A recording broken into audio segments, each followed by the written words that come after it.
ہو ہی نہیں سکتا کہ آپ اپنی نیند قربان کر کے تہجد تک جائیں اور خالی ہاتھ لوٹائے جائیں۔ ہو ہی نہیں سکتا کہ آپ تہجد کے وقت اللہ کو پکاریں اور وہ آپ کی پکار انسنی کر دے۔ ہو ہی نہیں سکتا کہ آپ تہجد کے وقت اللہ سے کچھ مانگیں اور وہ آپ کو عطا نہ کرے۔ ہو ہی نہیں سکتا آپ اللہ سے اپنے غموں سے نجات مانگیں اور وہ تمہیں غموں سے رہا نہ کرے۔ ہو ہی نہیں سکتا تم اللہ سے معافی مانگو اور وہ تمہارے گناہوں کو معاف نہ کرے۔ ہو ہی نہیں سکتا تم اس کے آگے آنسو بہاؤ اور وہ تمہارے آنسوؤں کی لاز نہ رکھے۔ تہجد کا وقت وہ وقت ہوتا ہے جب لاکھوں لوگ سو رہے ہوتے ہیں اور مخصوص لوگ اپنے رب کو منانے آ جاتے ہیں، کیونکہ اللہ خود انہیں اپنی طرف متوجہ کرتا ہے۔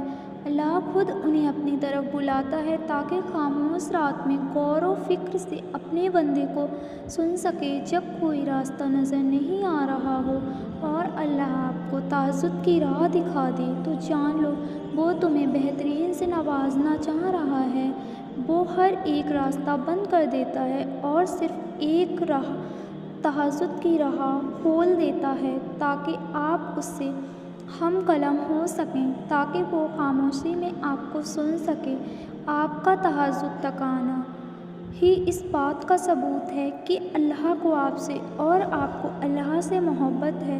آپ اسے سنانا چاہتے ہیں اور وہ آپ کو سننا چاہتا ہے۔ آپ اس سے مانگنا چاہتے ہیں اور وہ آپ کو نوازنا چاہتا ہے۔ تہجد کا بس ایک سجدہ ساری غم سمیٹ لیتا ہے۔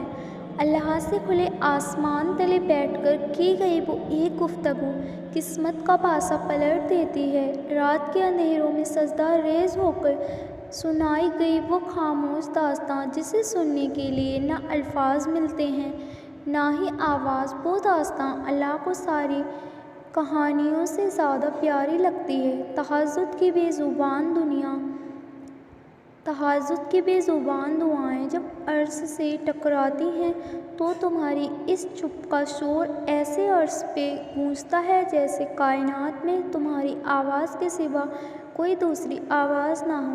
پھر اللہ تمہارے اس یقین سے دھڑکتے ہوئے دل کو اپنے وہ معجزے دکھاتا ہے جس کا اس نے تمہیں وعدہ کیا تھا۔ جب تم اسے راضی کرنے کے لیے محبت کی اس انتہا کو پہنچ سکتے ہو کہ تہجد بھی قضا نہ ہو تو پھر سوچو تمہارے اللہ کی محبت کی پہنچ کہاں تک ہوگی۔ اس کی طاقتوں کو تو کوئی مقابلہ ہی نہیں۔ تم اس سے مانگنے کے لیے اس وقت آؤ جو اس نے مقرر کیا ہی کن کہنے کے لیے ہے، تو پھر وہ کیسے تمہیں خالی ہاتھ لوٹا سکتا ہے۔ وہ اپنے وعدوں کا پکا ہے، جب کہہ دیتا ہے کہ مانگو مجھ سے میں دوں گا تو پھر وہ دے کر رہتا ہے۔